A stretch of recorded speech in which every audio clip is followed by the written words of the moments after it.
प्यारे बच्चों, आज आपको मैं बताऊंगी एनटीए की वेबसाइट पे आप किस तरह से मॉक टेस्ट की प्रैक्टिस करेंगे। और जब आपका पेपर आएगा, आप पेपर देने जाएंगे, तो उसमें किन किन बातों को आपको ध्यान में रखना है, किस तरह की स्क्रीन आपके सामने होगी। देखिए, जब हम एनटीए की वेबसाइट पे जाएंगे तो इस तरह की प्रैक्टिस के लिए आपको स्क्रीन खुलेगी। हम इसमें सेलेक्ट करेंगे। तो यहाँ पे अभी जो है सीयूईटी का पेपर अवेलेबल नहीं है। मैं आपको एनसीएचएम होटल मैनेजमेंट का पेपर आपको दिखा रही हूँ, ताकि आपको पता लग पाए कि किस तरीके की स्क्रीन आपके सामने होगी और किन किन कीज का आपको यूज करना है और किस तरह से करना है। ये मैंने 2019 का पेपर ले लिया और हमने स्टार्ट किया। इस तरह से यहाँ पे आपकी फोटो होगी, ये आपको चेक कर लेनी है। कैंडिडेट का नेम में आपका नेम होगा, सब्जेक्ट नेम होगा। अब हम लॉगिन करेंगे। लॉगिन किया, हम इंस्ट्रक्शंस को केयरफुली पढ़ेंगे। यहाँ पे पेपर की ड्यूरेशन आएगी। ये 5 कलर साइन है। इस कलर का मतलब है you have not visited the question yet, आपने अभी विजिट नहीं किया है क्वेश्चन को। रेड कलर का मतलब है आपने विजिट तो किया है पर आपने आंसर नहीं दिया। ग्रीन कलर का मतलब है you have answer the question, आपने क्वेश्चन का आंसर दे दिया और ये मार्किंग के लिए, इवेल्युएशन के लिए कंसीडर होगा। पर्पल कलर का मतलब है you have not answer the question, आपने क्वेश्चन का आंसर नहीं दिया है और ये कलर मार्किंग के लिए कंसीडर नहीं होगा। पर्पल एंड ग्रीन, ये छोटा सा ग्रीन बना हुआ है, इसका मतलब है आपने आंसर दिया है लेकिन फिर भी आप अभी इसे रिव्यू करेंगे, पर ये भी कलर आपका इवैल्यूएशन के लिए कंसीडर होगा। आप अपनी स्क्रीन पे पाएंगे एक पैलेट है, क्वेश्चन की पैलेट है जिसमें कि क्वेश्चन नंबर दे रखी है। उसके लेफ्ट साइड में ये एक एरो बटन है। इस एरो बटन का जो यूज है वो आपके क्वेश्चन पेपर की विंडो को मैक्सिमाइजिंग करने के लिए है। जब आप एरो बटन का यूज करेंगे तो आप पाएंगे कि जो पैलेट है वो हट जाएगी और आपका क्वेश्चन विंडो मैक्सिमाइज हो जाएगी। मैं अभी आपको दिखाऊंगी किस तरीके से। और जब आपको फिर से पैलेट बटन पे जाना है तो आप एरो बटन का यूज करेंगे और फिर से आपकी पैलेट खुल जाएगी। You can click on your profile image on top right corner of your screen to change the language. आप राइट साइड में एक लैंग्वेज का ऑप्शंस भी है, आप क्वेश्चन की लैंग्वेज को चेंज कर सकते हैं, हिंदी से इंग्लिश में, इंग्लिश से हिंदी में। सपोज करो क्वेश्चन आपको इंग्लिश में समझ नहीं आ पा रहा है और आप हिंदी में पढ़ना चाहते हैं, तो आप लैंग्वेज को चेंज कर सकते हो। इस वाले एरो बटन का जो यूज है, आप नेविगेशन का बटन है, आप क्वेश्चन पेपर को नीचे करने के लिए या ऊपर करने के लिए आप यूज करेंगे। To answer a question do the following, answer देने के लिए आपको ये बातें ध्यान में रखनी है। Click on the question number in the question palette, question palette पे आप जिस क्वेश्चन का आंसर देना चाहते हैं उसको आप क्लिक कर सकते हैं, जो कि आपकी राइट साइड में स्क्रीन पे होगी। डायरेक्टली आप उस क्वेश्चन पे जाना चाहते हैं तो आप जा सकते हैं। Note that using this option does not save your answer, लेकिन उस क्वेश्चन पे जाने का मतलब ये नहीं है कि आपका क्वेश्चन सेव हो गया आंसर और आपका मार्किंग के लिए चला गया। आपको उसके लिए सेव एंड नेक्स्ट बटन दबाना होगा आंसर देने के बाद। Click on mark for review and next to save your answer for the current question, mark it for review and then go the next question. जब आप आंसरिंग ए क्वेश्चन, जब आप multiple choice questions का answer देंगे तो आप देखेंगे उसमें 4 ऑप्शंस दे रखी हैं। आप ऑप्शंस पे क्लिक करेंगे और to deselect your chosen answer click on the bottom button of the chosen option again और click on the clear response. Suppose करो आपको लगता है कि जो मैंने सेकंड आंसर दिया है वो मैं नहीं देना चाहता, मैं तो थर्ड नंबर देना चाहता हूँ, तो आप क्लियर रेस्पॉन्स पे क्लिक करेंगे और फिर आप थर्ड नंबर पे क्लिक करके सेव एंड नेक्स्ट बटन दबा देंगे। To change your chosen answer, click on the button of another option. To save your answer, you must click on the save and next button. To mark the question for review, click on the mark for review and next button. To change your answer to a question that has already been answered, first select that question for answering and then follow the procedure for answering that type of the question. जब हम सारी instruction पढ़ लेंगे, अभी मैं और अच्छे से आपको बताऊंगी। आपने क्लिक किया एंड देन प्रोसीड किया। जब आप प्रोसीड करेंगे तो इस तरह का क्वेश्चन पेपर की विंडो आपके सामने आ जाएगी। देखिए, यहाँ आपकी फोटो होगी, कैंडिडेट का नेम होगा, एग्जाम नेम होगा, सब्जेक्ट नेम होगा और यहाँ पे आपका टाइम आ रहा है। यहाँ से हम ये देखिए इंग्लिश में है हमारा क्वेश्चन, मुझे यदि लैंग्वेज चेंज करनी है तो मैं इसको हिंदी में कर सकती हूँ। ये मेरा क्वेश्चन देखिए हिंदी में आ गया। फिर से मुझे लैंग्वेज चेंज करनी है, फिर से मैं इंग्लिश में चली गई। ये देखिए, ये नेविगेशन का बटन है जिसके थ्रू मैं नीचे जा सकती हूँ। मैंने इस क्वेश्चन को पढ़ा, find the number which is nearest to 457 and is exactly divisible by 11। अब मैं नेविगेशन बटन से यहाँ पे गई, मैंने आंसर दिया 2 और मैंने सेव एंड नेक्स्ट बटन दबा दिया। देखिए मेरा हो गया इसका ग्रीन कलर, इट मीन्स ये मेरा मार्किंग के लिए जाएगा। अब ये क्वेश्चन नंबर 2 आ गया। अब 2 आ गया, मैंने इसको आंसर दिया 3। अब मैं रेस्पॉन्स को क्लियर करना चाहती हूँ, मुझे लगा कि 3 मैंने गलती से दबा दिया, मेरे को 2 ज्यादा बेटर रहेगा, तो मैंने क्लियर बटन दबाया। देखिए यहाँ से क्लियर हो गया, मैंने 2 दबाया एंड मैं सेव एंड नेक्स्ट पे चली गई।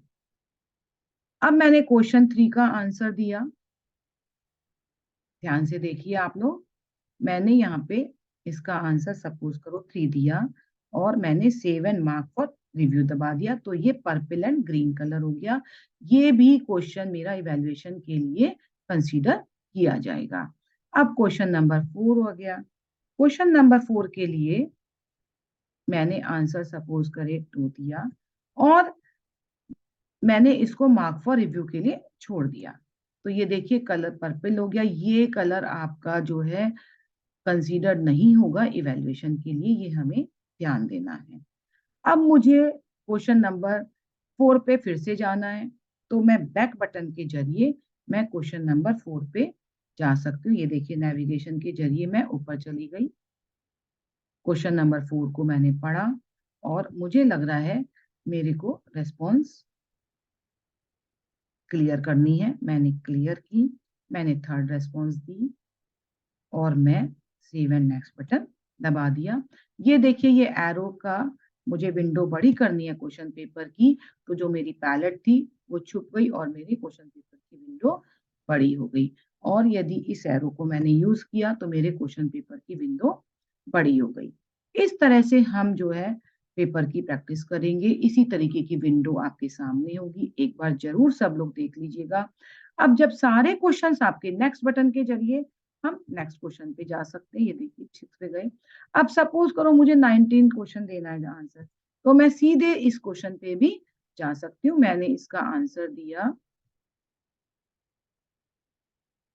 दिया और मैंने 2 लिखा और मैंने देखिए यहाँ पे रेड कलर है, रेड कलर का मतलब मेरा कंसीडर नहीं होगा इवैल्यूएशन के लिए।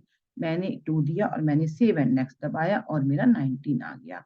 अब मुझे 7 पे जाना है फिर से, तो मैं ये 7 पे चली गई और मैंने इसका आंसर दिया और मैंने थर्ड दिया और मैं इसको सेव एंड नेक्स्ट कर दिया।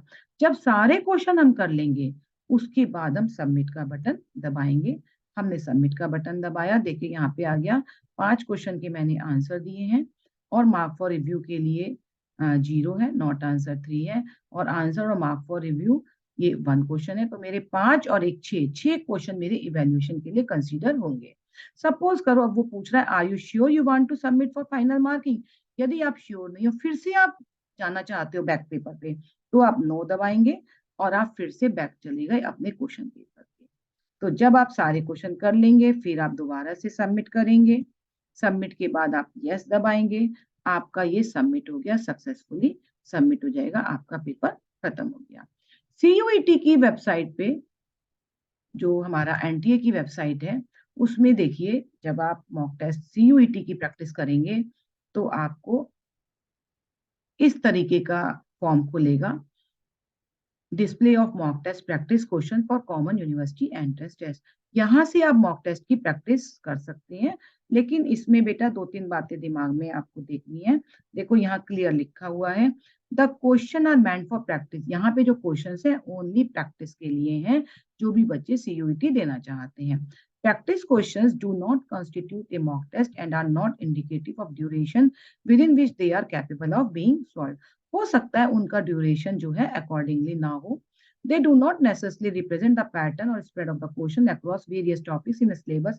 और डिफिकल्टी लेवल, जरूरी नहीं है सेम डिफिकल्टी लेवल के ही क्वेश्चंस आएंगे आपके, और their answerability within the duration of any specific time span, और जरूरी भी नहीं है यदि 45 मिनट दे रखे हैं तो ये आपका पेपर 45 मिनट में सॉल्व हो पाए। जस्ट ये थोड़ा प्रैक्टिस के लिए है ताकि आप अच्छे से इसकी प्रैक्टिस कर पाए। जो भी सिलेबस है वो आपका CUET.summer.in.ac.in पे सिलेबस दिया हुआ है, आपको उसको देखना है। अब प्रैक्टिस के लिए मैं इस लिंक पे जाऊंगी, मैं इस लिंक पे गई और ये हमारा सर्वर खुल गया। ये देखिए मैं सर्वर खोला और फिर मैंने सेलेक्ट किया CUET, मैंने ईयर सेलेक्ट किया, क्योंकि ये प्रैक्टिस पेपर है इसलिए इसमें अव्वल आ रहा है।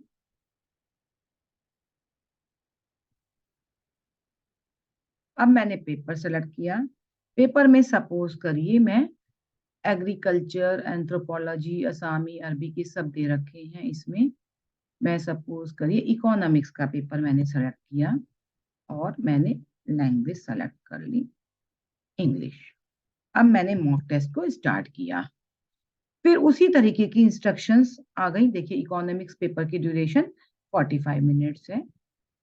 हम सारी इंस्ट्रक्शंस को पढ़ेंगे और उसके बाद हमने ये किया और हमने प्रोसीड किया।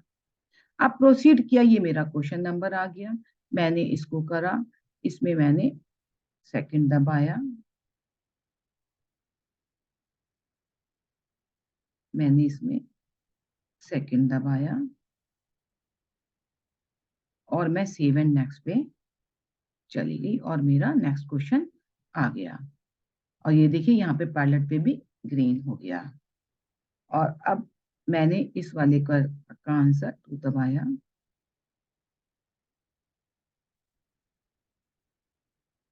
फिर मैं सेव एंड नेक्स्ट पे चली गई और क्वेश्चन नंबर 3 हो गया। इस तरह से हम जो है सारे क्वेश्चंस की प्रैक्टिस करेंगे। जितनी ज्यादा आप प्रैक्टिस करोगे उतना आपके लिए अच्छा रहेगा और उतनी तैयारी आप कर पाएंगे। Thank you so much.